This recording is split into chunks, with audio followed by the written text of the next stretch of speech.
Oh, what's going on, everyone?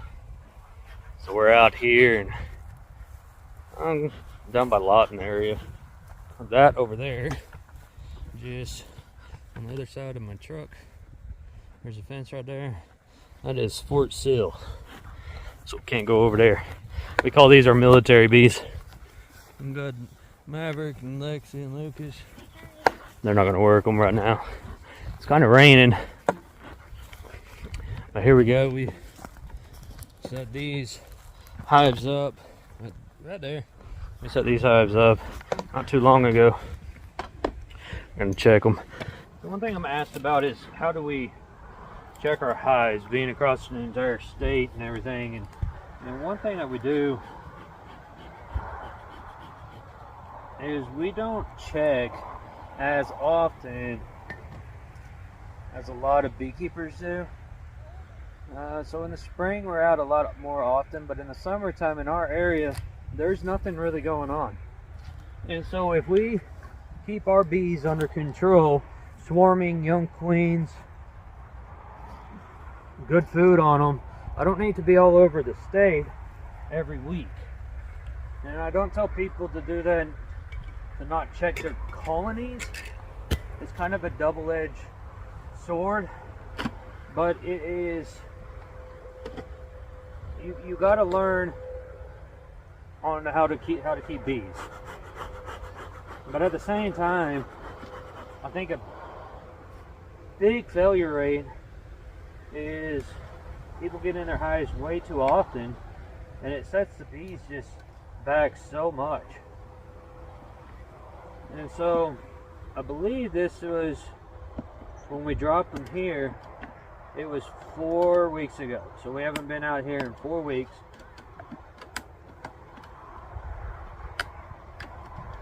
We left their vent on, if you've seen that when we set them up. This is the vent screen that we used to move them. Now we're going to take them off because we can't inspect these hives right here, or these frames right here.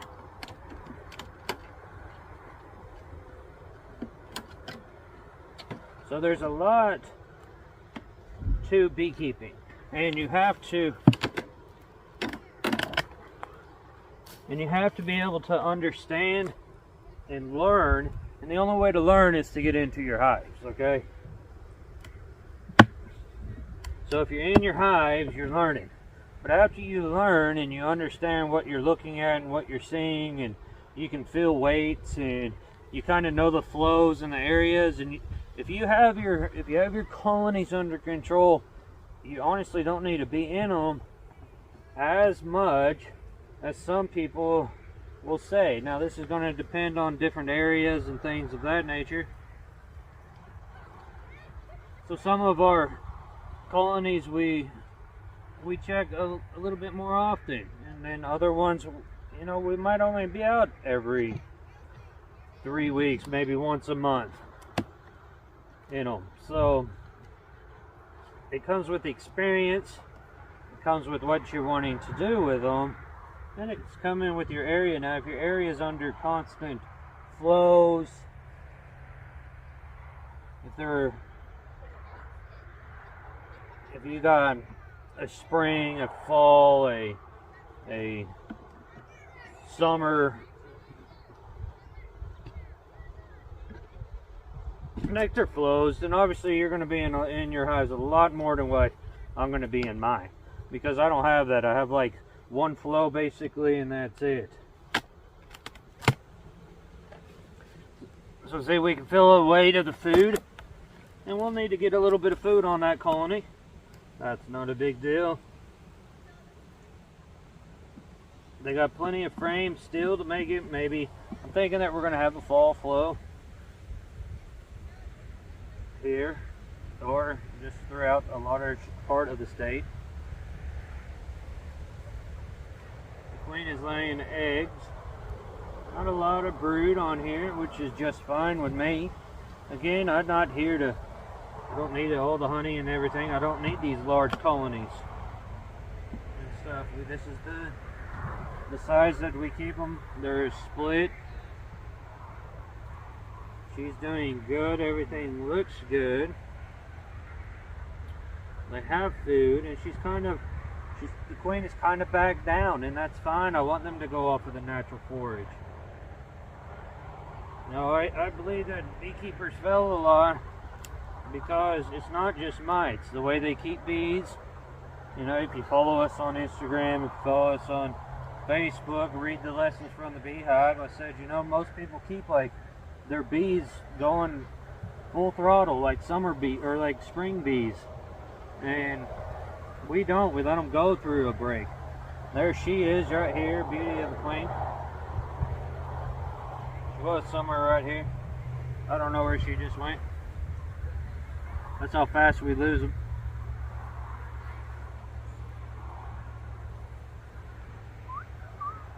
I was going to put a mark on her.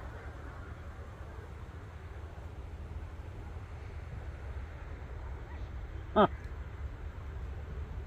Oh, there she is.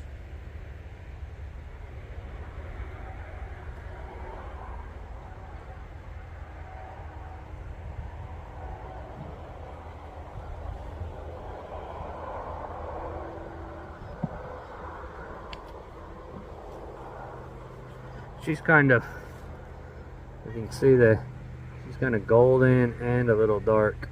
So pretty queen.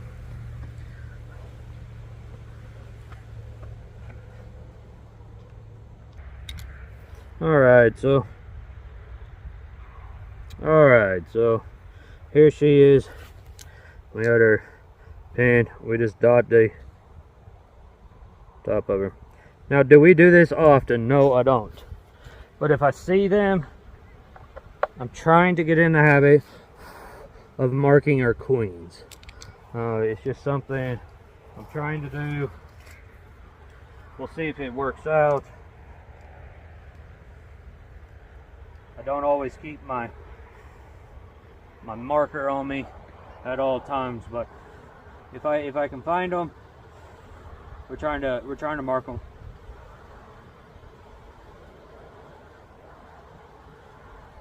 And it's just something that it's not so that I can see them really. It's something that I can use for tracking. So we're getting into more and more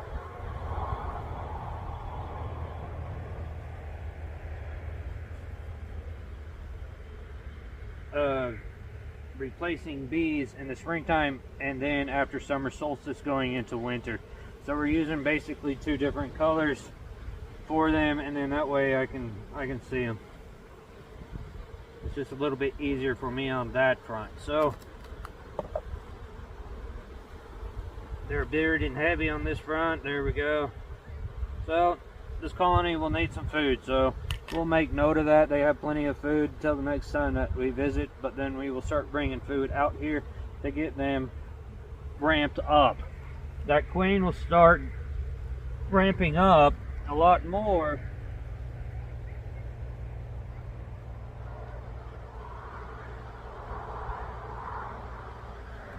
with the incoming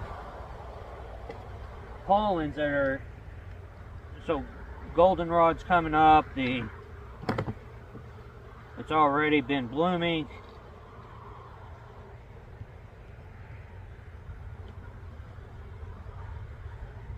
There's going to be asters. That's our fall forage stuff. They're going to be coming in. So now we come into here. Let's look at this one.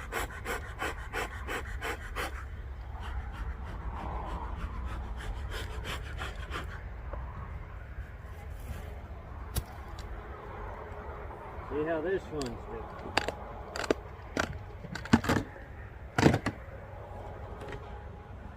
Very sticky hive. Get this screen off of them.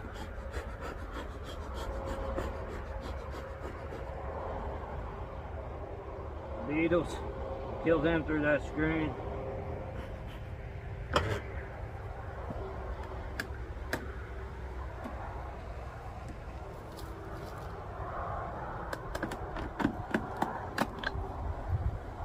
This location, there's a highway right back there.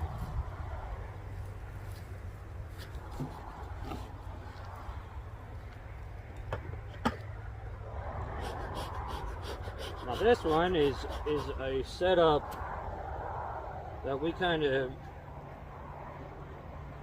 or we had a beekeeper, and it's one of those things that she had them in her yard, and they were too big, they were too much, so we get the hives and we'll pull splits off of it for her. So this is why it's one of my rare ones that you'll see medium frames in.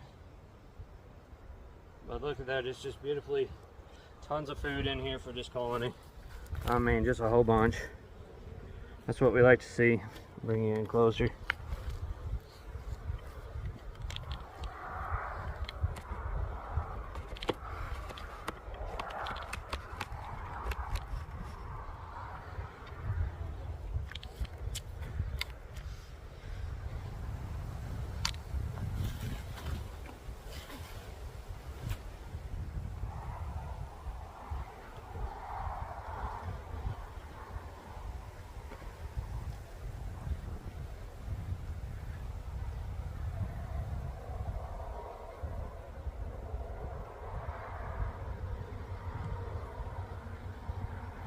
They're leaving a little bit of space right here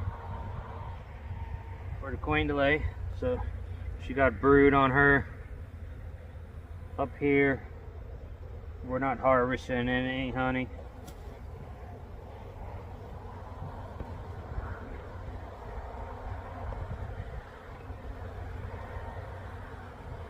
Good brood. They got pollen coming in, so this is probably some goldenrod down here.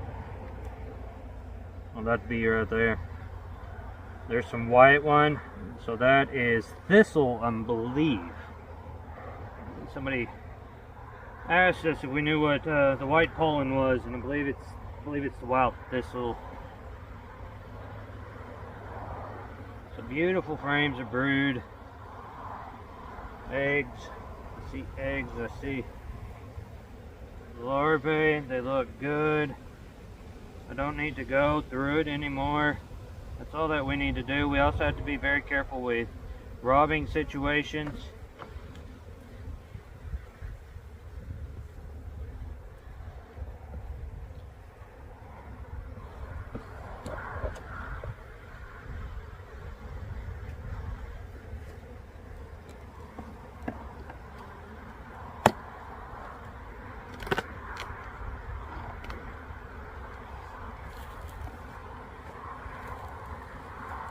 Good weight on them, so that's a good thing.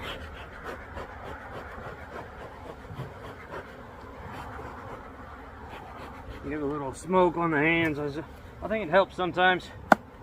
I always tell people, if you start from one of the sides, you know, you can, if you're comfortable enough for it,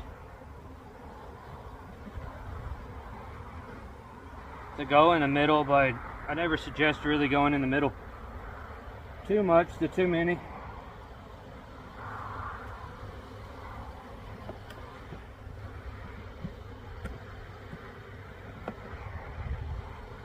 So just a lot of brood on this one. So we will make note of that as well. We'll pull a split off of her, knock her back. But since I don't deal in mediums, can't do anything with that. I should put a queen excluder on her.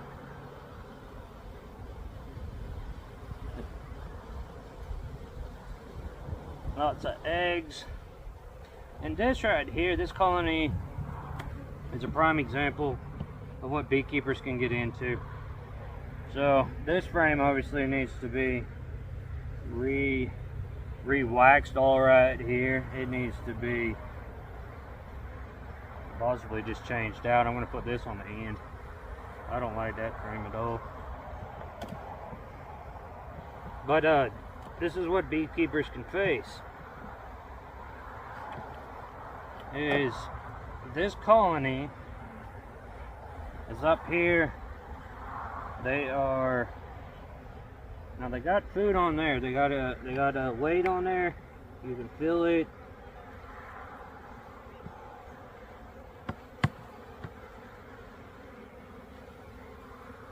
Fixed frames in the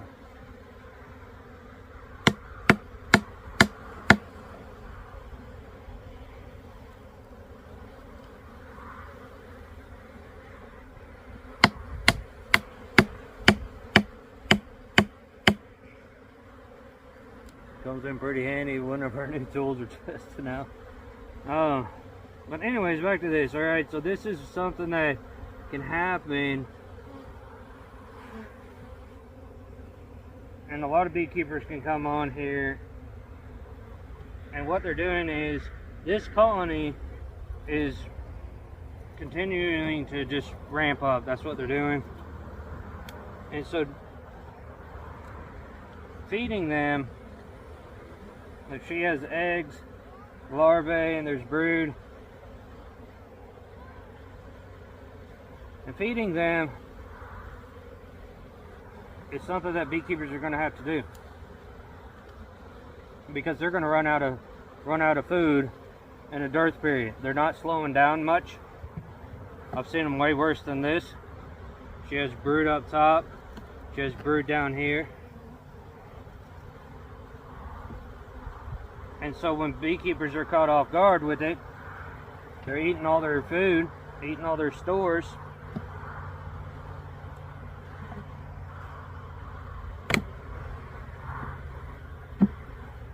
And then the bees they starve to death. And this is why this is something like commercial guys want. They want something that is heavy brood all the time, and you know, they can feed them and all that stuff. But backyard beekeepers, you know, they're trying to mimic the exact same conditions as those commercial people, and they're not realizing that those colonies, you know, a lot of it favors Italian breed, that those colonies are eating them out of house and home. And then by the time they catch it, by the time they realize, hey, your honey stores are depleting, and they're depleting rapidly, they're trying to push food into them, and the bees aren't slowing down, they will absolutely starve themselves.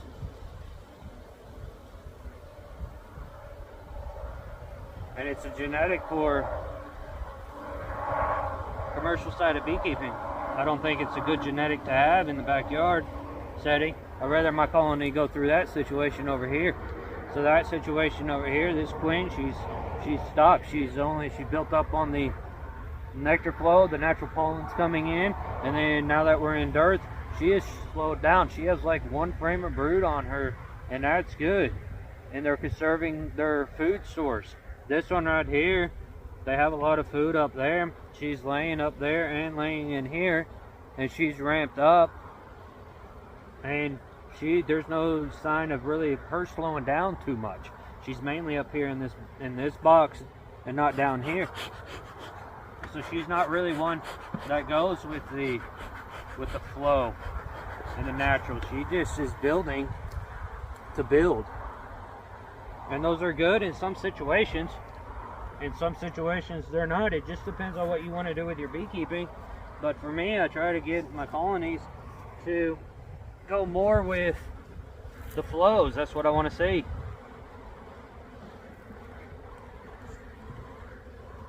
This is where it comes through the having a goal set down in what you want to do and where you want to see things at. So, you know, keep that in mind. You know, people really like those big hives completely full, but big hives need a whole bunch of food.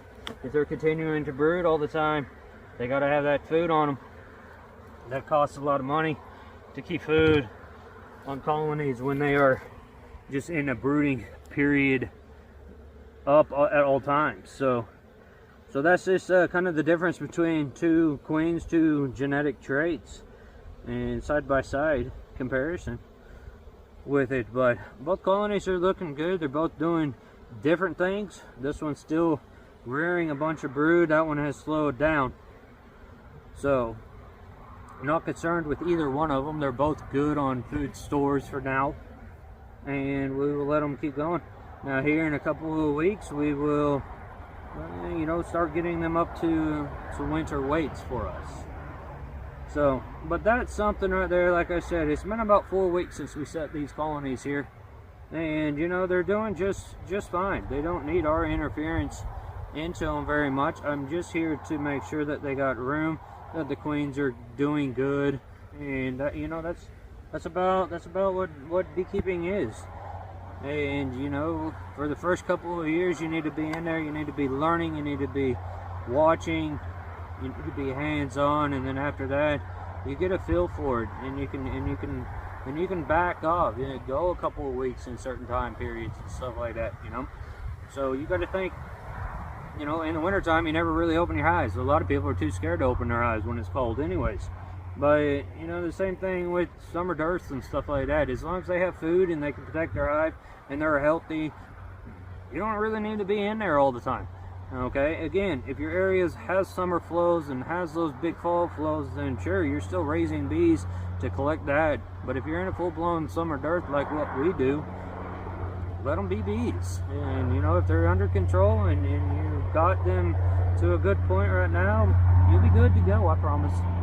Alright, y'all be keeping it real out there. We'll catch you on the next one. Happy beekeeping. See ya.